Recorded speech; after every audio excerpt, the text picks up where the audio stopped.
ওরে ভাই একটা সোলো মাইয়া আমার সামনে, তারা টিম আপ করি, মারিস না। ও ভাই সাব ম্যাচের মধ্যে একটা মেয়ের সাথে টিম আপ করেছি আমি ভাই আমার আরে ওরে বটের বাচ্চা রে দেহ আল্লাহ, মাত্রই ভাই কত আশা করছিলাম যে একটা মাইয়া টিম আপ করলো, ললও দিতাছে তার এটা মেরে দে। ও ভাই সাব ওর মেরে দিছি ভাই, রিভাইভ পায় ওরে উল্টা মেরে দাঁড়া, ও উঠতাছে নুবরির করে নুবরি দেখ তোর আবার মারমু।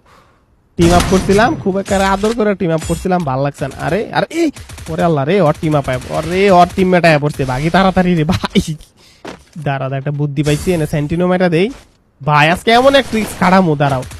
ওরা দেয় আমার সেন্টিনোর দেখলে সেন্টিনোর এনে দাঁড়াইবো আমি শিওর। এই যে গেছে ভাই, যে আমার সেন্টিনোরে মারতেছে, দাঁড়া এই মাইয়াটারে আগে মারছি দেই। ওর টিম ওই যে ওর টিমমেটরা আইছে ভাই রিভাইভ দেওয়ার লাগিয়া, বটের ঘরে বটা দাও জুম করে রয়েছে আমার সেন্টিনোর দিকে, মনে করছে আমি জামু আর আমার মাইরা দিব, এত সহজ ভাইয়া অন্য টেরি পাইছে না কইতে মারতাছি, দাঁড় রিভাইভ দিতে যাইতেছে, কার রিভাইভ দিবি পর যা সব টিরে লল দিব ভাই, সব মাইরা দিছি রে ভাই।